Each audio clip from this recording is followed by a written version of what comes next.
Hello guys, it's Kali Morgan and you're welcome again to my channel. So today's session is going to be a continuation of our last session. Last time we talked about the reasons why so many marriages fail.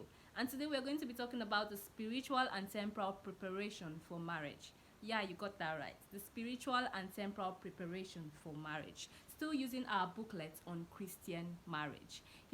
As the saying goes, everyone prepares for the wedding, but only a few prepare for the marriage. And this is unfortunately true and common amongst we ladies. We are oftentimes putting our energy on the dress, making sure that the wedding dress is in check, the food in check, and we forget about the very most important thing, the vow. You're going to be making a vow on the altar to spend the rest of your life with someone else. So that should be top priority.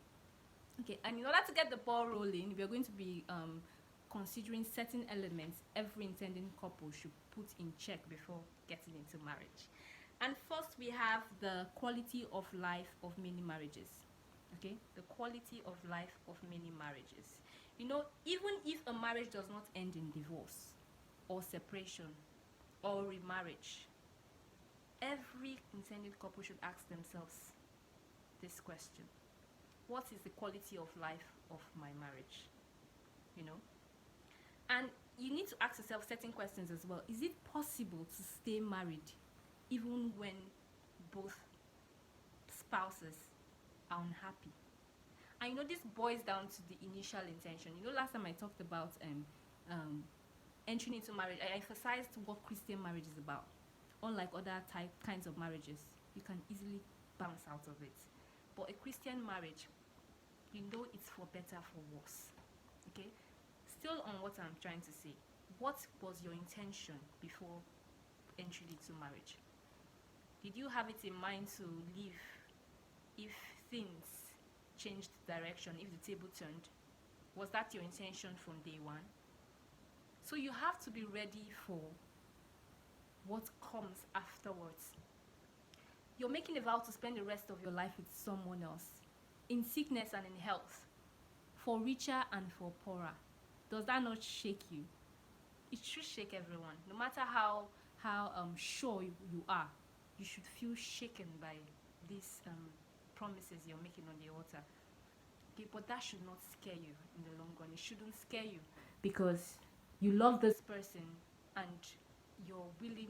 It's not like you're doing it on your own. Okay, you're making a vow not just on any altar, but on the altar of our God. So you should feel reassured that you're not going to be doing this on your own. God is definitely going to be on your side. So you have to be prepared for whatever happens and be willing to make certain sacrifices. So what's the quality of life of my marriage? Am I willing to stay even when things take a turn? Okay, you should ask yourself these questions. And by present day statistics, almost half of marriages are leading to divorce, separation, and this is bound to increase. It is bound to increase. So what do you want for your marriage?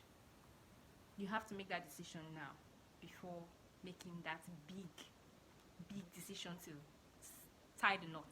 Okay, and the next element here is the knowledge that any given couple have of married life. The knowledge that every given couple have of marriage life. And it says, in other words, most people do not have that invaluable weapon of knowledge at their disposal to fight against the enemies of marriage.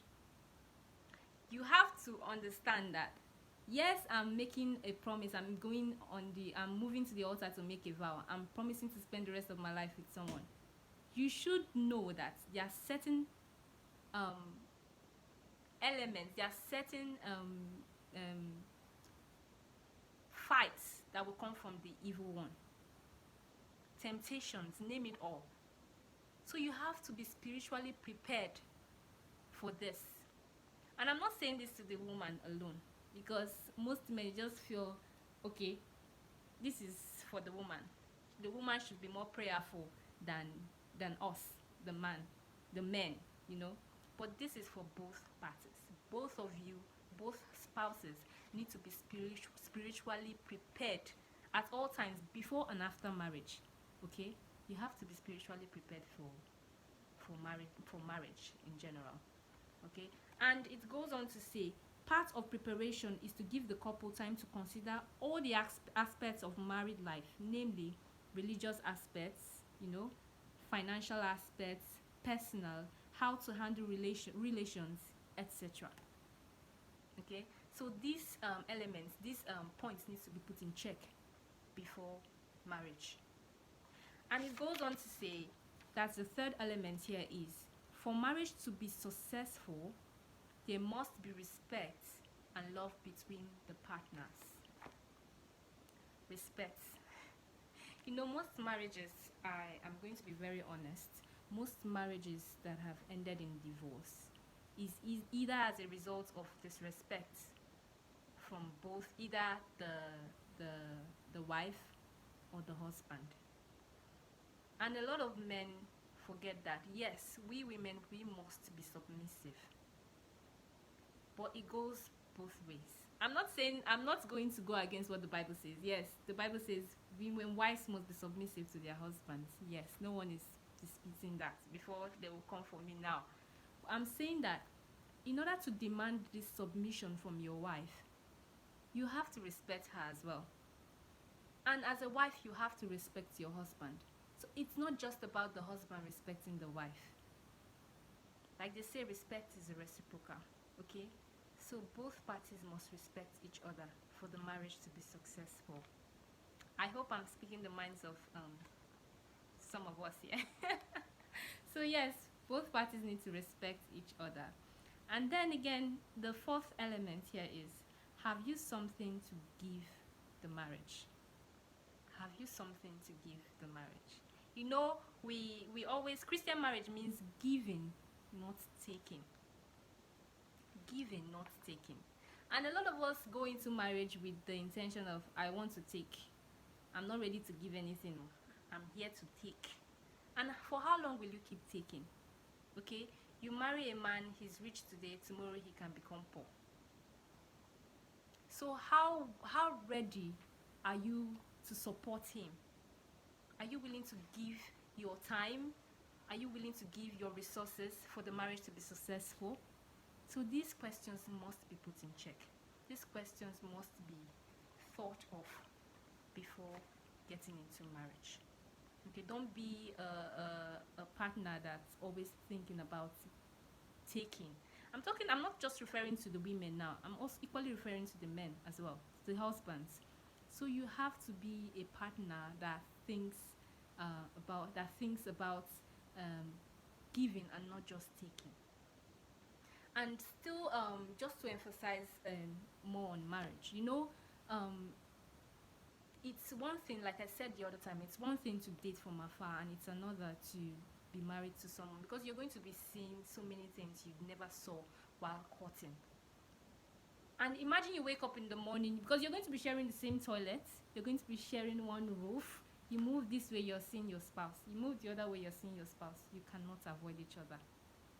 And sometimes your partner can annoy you, and you look at, let's say for instance, the woman annoys the wife annoys the husband, and the husband is looking at the wife and is asking, just thinking, how did I not see this side of her before getting into marriage? And it could happen the other way around. The woman can be seeing certain things that she never saw while courting with the man, and be like, you sure I didn't make a mistake?